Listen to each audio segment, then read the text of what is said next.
I'm Joanne Wilson, and this is Positively Gotham Gal.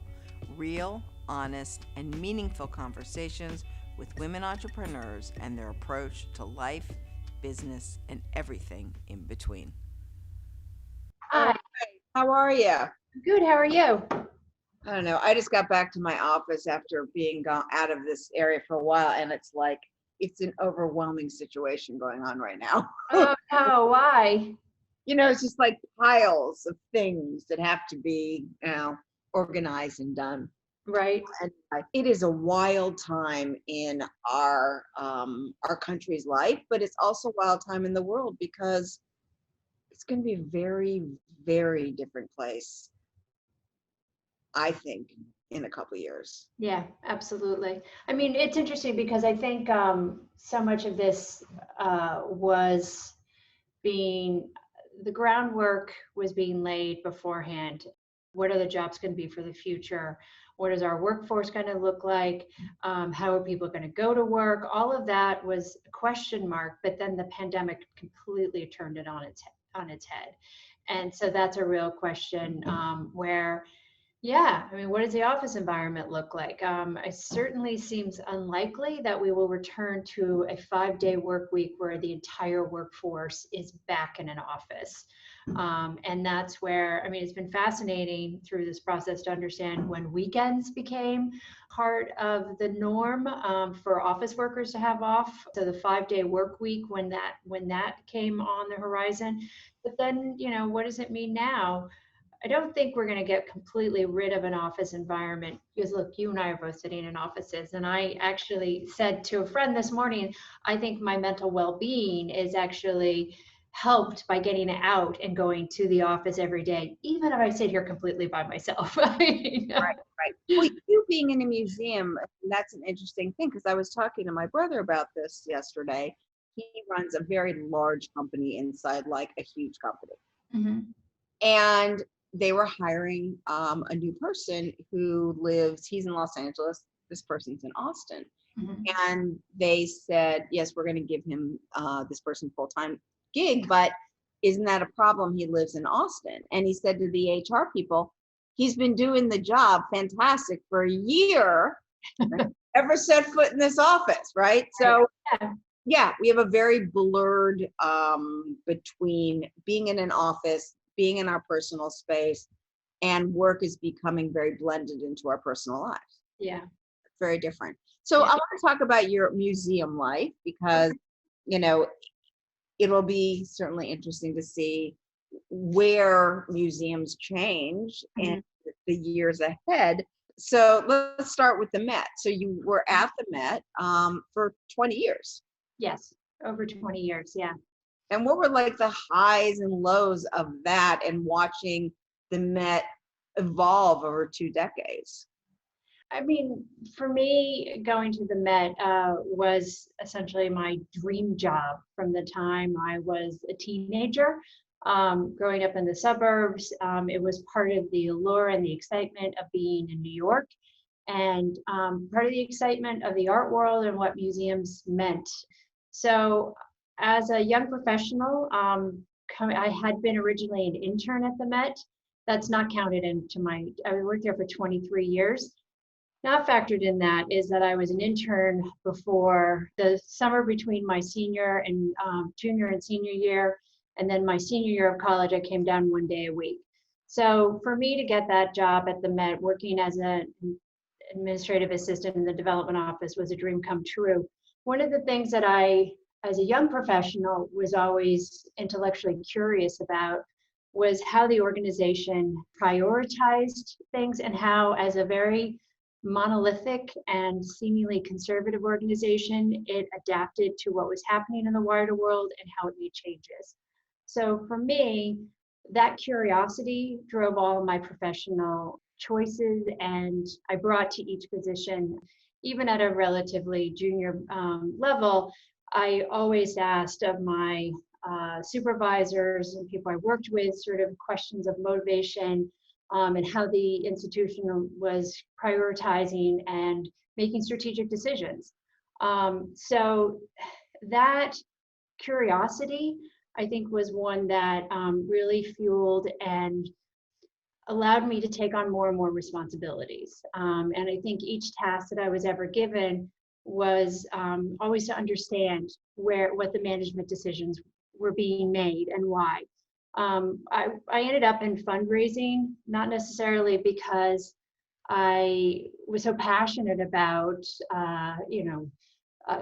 getting people to contribute. I mean, certainly I understand the importance of it, but I love fundraising because it actually very clearly outlined what the institutional priorities were. You could tell when they were pushing for certain things to be funded, obviously that was at the top of the priority, and understanding what those decisions were being made by senior management and seeing which things went to the top. And I was able to add my own curiosity and to understand what was behind those decisions. Is it impact of the installations and the shows, and what the public wants to see based on some of the larger donors and that would get involved with particularly some kind of show that was going to happen? Like the Met has had, I mean, countless incredible shows over the years. And even as someone who is not involved with the Met, there is something so incredible walking up those stairs every time you go, is that, I could even see as an outsider as these large sort of amazing shows took place that was not very Met-like.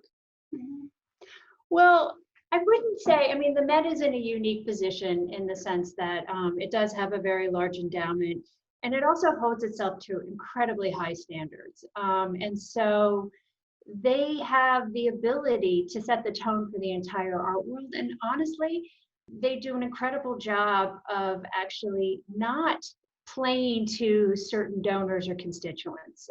They actually hold themselves to a very high standard. That's great. Yeah, which is actually, I think, does set the tone for certainly nationally and also internationally. And there have been, a lot of gifts that weren't given to the Met because the Met took a very high road on gifts that they would take or not take. So, I mean, it's not unusual for them to be asked to put a product in the Great Hall, any kind of product. Basically, you name it, it has been most likely asked of I'm them. sure. And they don't do it. Good for them. No, and they don't do, so, honestly, it has changed. And I think adapting more to an audience and also recognizing that they need to have more diverse voices as far as, greater diversity in racial diversity, also gender diversity, and having staff from the curatorial staff that is open and responsive to that. I mean, museums right now certainly have been challenged. For sure. But prior to being challenged, yeah, museums as a whole have just been some of the highest numbers in years of people that are going to museums, right? So there's this desire from all of us being on our phones and in our own little siloed lives, and it appears that from the numbers, because data is the key, sure. People are like, all right, I'm going to go out, I'm going to do something in the arts, I'm going to look at things differently, I'm going to explore, and the numbers were off the charts. Sure. I mean, the Met has over 7 million visitors a year, which is enviable. So the High Line. Yes, the High Line does too. Well, yes, but the High Line, is it takes up a geographically longer distance, and it's also capturing people who want to be outside and walk. I mean, it's very similar to Central Park has more visitors. Mm-hmm. So, people who choose to go to museums go because they want to have different than having an experience out in the street or out in a park.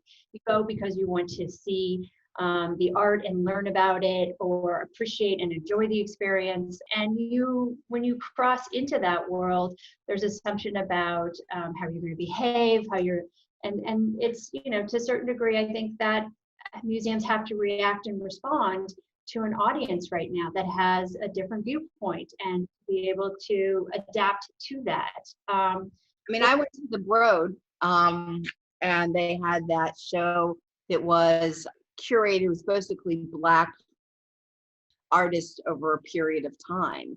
And I mean, I go to a lot of museums and a lot of shows, and I was, the one thing that I was like, wow, this is so great to see, is that 80% of the people that were there that day were young Black families with their children. Yeah. And showing them those works. And I thought, how smart and how great, and the importance of art and culture in our lives, that we need to be more reactive to the audience today. Yeah, I mean, and that's something, being the head of a museum that in its title is of the city of New York, I often question how much of the city are we? And that means from our board, from our staff, from everyone who's here, and making sure that the look of the museum, from the people who are responsible for mounting everything, that we try to move in a direction where we look more like the city around us. Well, you really have quite an opportunity. So you moved and took over the Museum of the City of New York. Right. Probably something that was not on your radar, but it was time for you to continue moving upward in your career. And, you've had a tremendous increase there in followers on, who's following, who's coming to the museum. What are the challenges during this pandemic for a museum?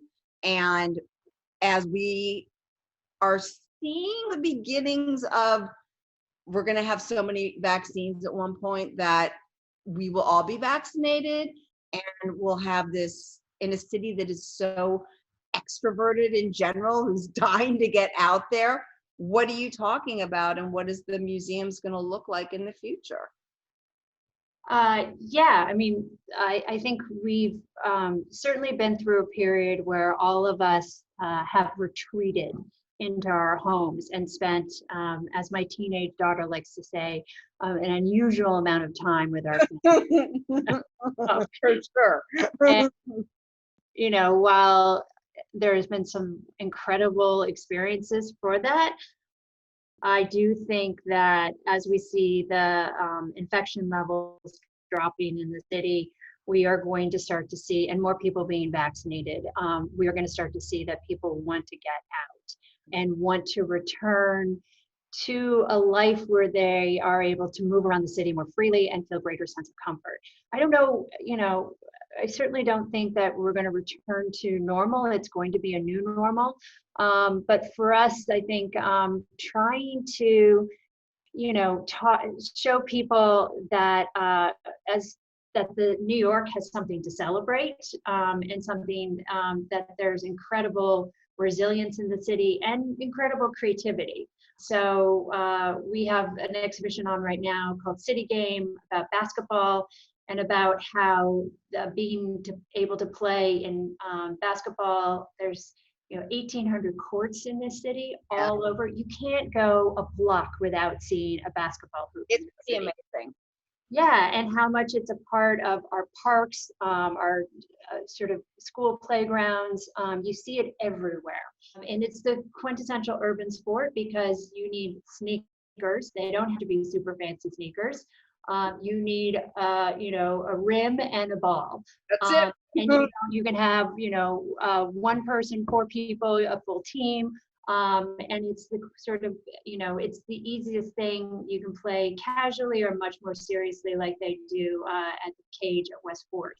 Which I used to walk by every single day. Which is, and it was so much fun. I mean, it was just so great. Those people are serious ball handlers. And even if you you don't have to be the biggest fan to appreciate the athleticism, the dance moves that are happening on the court, the ball handling, and it is awe-inspiring just for a person walking by, and to understand the fans and the importance of the spectators.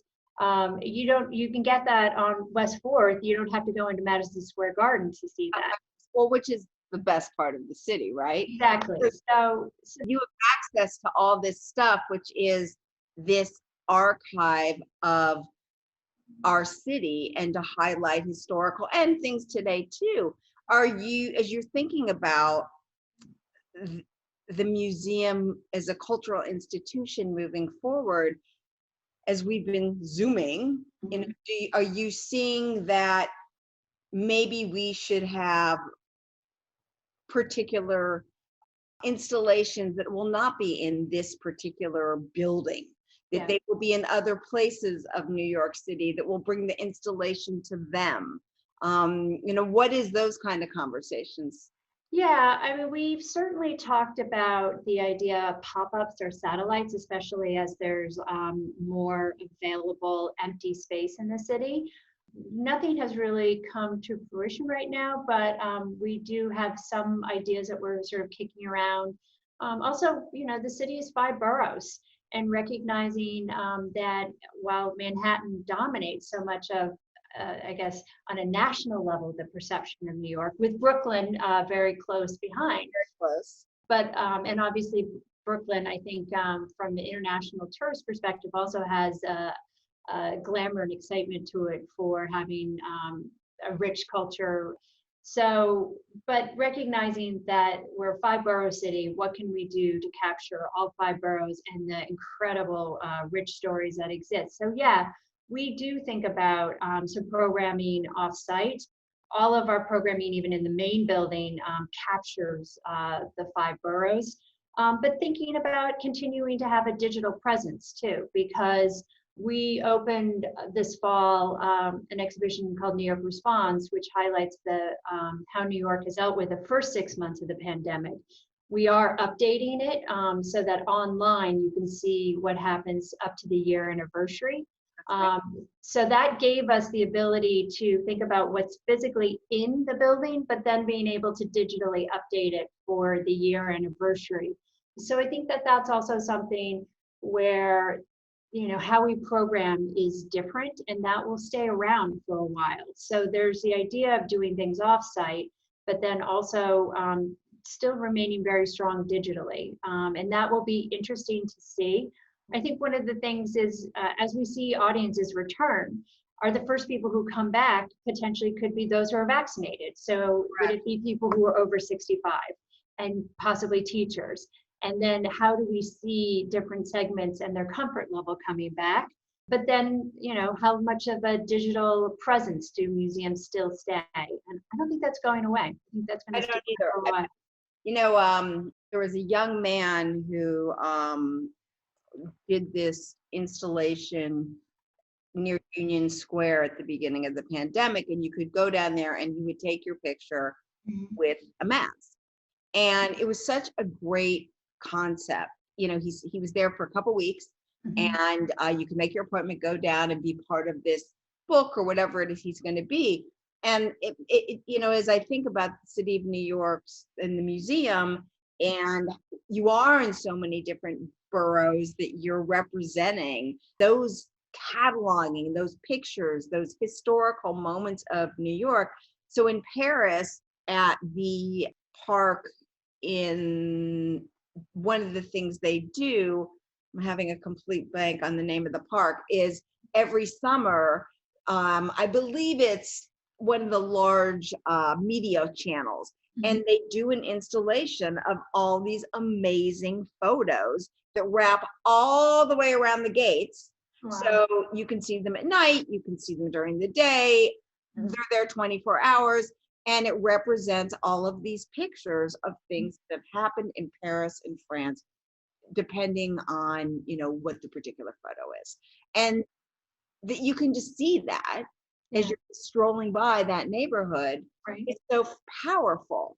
And I would love to be able to see more of that in New York than having to go up inside a building, but to be able to experience those cultural moments as I walk down the street. Yeah, and we actually, that's where technology can be really interesting and fun. We actually have an app that we've partnered with called Urban Archive. We have a huge number of built environments, so photographs of old historic buildings.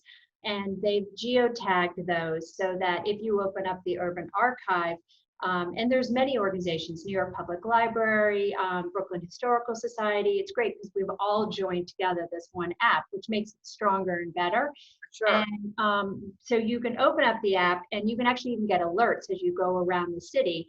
And it will show you as you're driving, if you're driving on a bus, in a car, you can actually get alerts that there are historic images related to where you are located yourself. So awesome. I didn't even know about that. Yeah, so it's a really fun use of technology.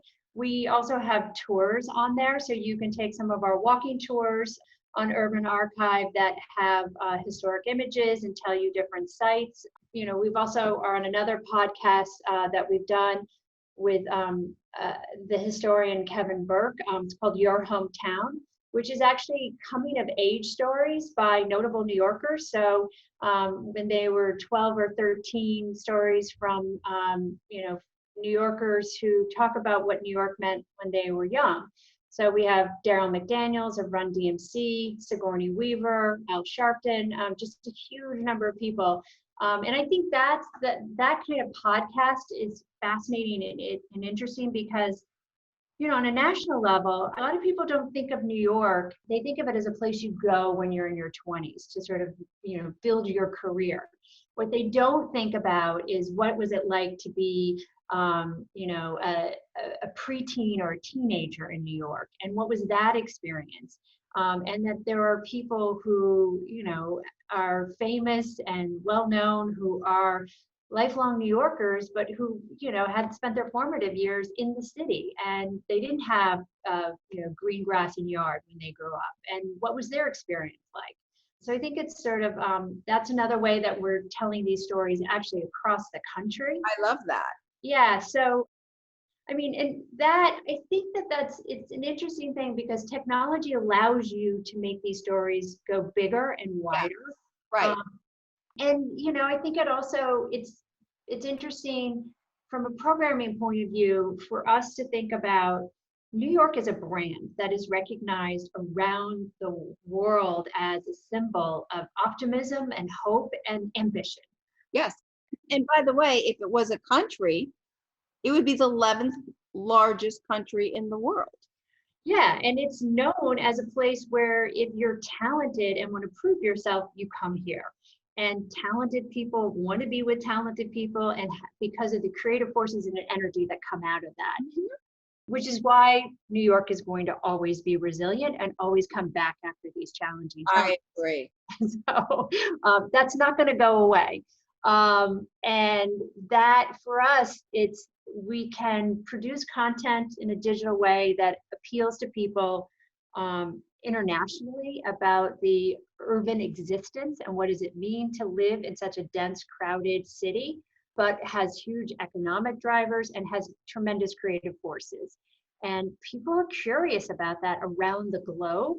But then we also think about, well, how do we satisfy the New Yorkers who are here, who want to learn more about their own city? Right. And we have, last 2 years, developed a scavenger hunt that is citywide, where we challenge, because we know New Yorkers are competitive. Pokemon things were huge. Yeah.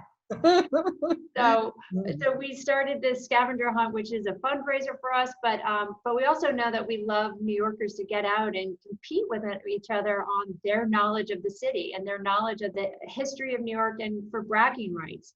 2 years ago, we did the scavenger hunt in Lower Manhattan and Brooklyn. This year, we're launching it again, May 22nd, where it will be Harlem from the Hudson to the East River. So it's Central Harlem and East Harlem. Oh, great. And the whole idea is that it's supposed to be intergenerational. Families can get out on, city bikes, their own bikes. They can take the subway, the buses, taxi cabs. And it happens on a Saturday where we start early and we end at the museum, and we celebrate when everyone can come together and give out prizes. Oh God, that's so cool. What day is that? May 22nd? May 22nd. All right, I love that.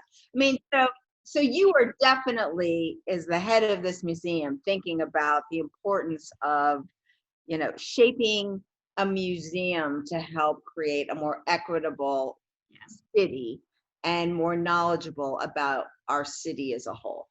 Yeah, absolutely. I mean, and it's something that I think gets our staff super excited about. And it's, we all care deeply about this city and love the rich history of it. We know that the city isn't perfect. And certainly in the last year, we've all seen that the inequities that exist in the city have come as a result of the pandemic, have come even more to light. And what can we do together to come work collaboratively to help highlight some of these issues, and then also bring people together to talk about our aspirations for a better city of the future. Yeah, that's really amazing. I mean, I certainly believe, and I know you do, that the importance that cultural institutes play in a city like New York is a lifeline. Yeah. And there's not a day that I haven't gone to the museum during the week and seen a group of kids with a teacher or somebody absorbing all that we have to offer, which makes New York City such a unique place. And I'm excited to see, as we move past this pandemic, what you do with the Museum of New York, because certainly my belief is that most people, as you were saying, who are New Yorkers now more than ever feel this incredible ownership of this city, that we will come back, we will be strong, we are resistant. You grew up in New York, you saw a New York that was very different than the New York. Well, I grew up in Connecticut, I have to say. So, but I decided from an early age that I wanted to be a New Yorker. And my commitment to being a New Yorker and was pretty driven and determined. So I'm a New Yorker by choice, definitely. Yeah, I'm a New Yorker by choice too, but I do remember living here my early years, and New York was a funky place. My husband had this friend that we went to go see in the East Village. It's on Avenue D and like 6th Street. And it was like the movie Liquid Sky. There were needles all up and down the staircase. They had to throw us a key from the top of the building to get in. There was the uprising in Tompkins Square Park. I mean, it was a very different place, New York. It was very edgy, and there were a lot of really scary areas. And we sort of got to a place where there wasn't anymore. Yeah, definitely. I can certainly remember coming in I took a class when I was in high school at Parsons, and coming in to Grand Central, riding the subway, certainly in the 80s. And we're even remembering what a place like Union Square looked like at that time. And of course, Bryant Park is well known at that time, being called Needle Park. New York was a place where it was dirty and grimy, Times Square at the time. But there was always an assumption of the creativity and the tremendous forces that were here.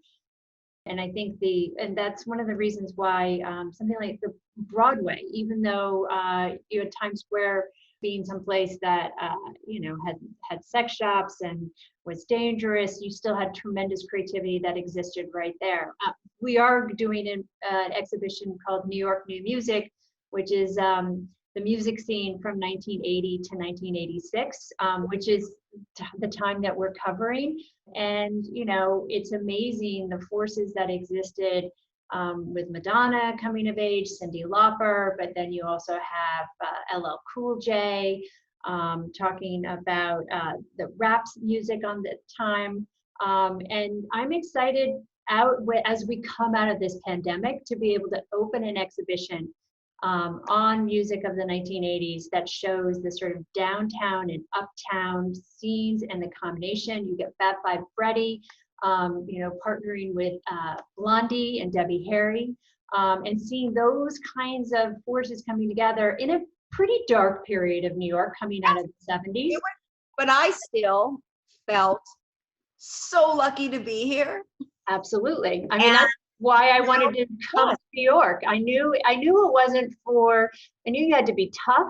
And I knew it wasn't for those who were sort of faint of heart, but that it was well worth the effort and the challenges ahead. I mean, that's where our pride as New Yorkers, we went through these experiences. We know New York comes back on the other side stronger and hopefully better. And I certainly believe that that will be the case this time too. I do too. And I'm very excited to see what else you do with the museum, because certainly all of these programs that you've talked about are fantastic. And sometimes they're not so easy to find. I mean, you can always go to your website, but how do we get these more viral and get more people interested and what have you not? But I plan on putting May 22nd on my calendar, because that is a fantastic concept. And I'm going to actually go online this afternoon and download the app.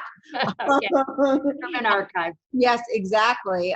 Because I came back to the city after being gone for a couple weeks last night, and my entire attitude changed the minute I drove in. So I get it. So yeah, well, thank you so much for talking to us today. Sure. It will be I think it's going to be a great time for museums in New York when we get to the other side. I think part of New York's survival depends on arts and culture, because it drives the restaurants. It drives when you have Broadway back, when you have museums open. That's what the city you have people from the tri-state area and nationally are going to come back to the city with so much energy and drive to see the best that New York has to offer. So I believe that too. Yeah, it's what makes us unique. Exactly. Sure. All right. Well, thank you so much. Sure. Thanks. Okay, bye. All right, bye.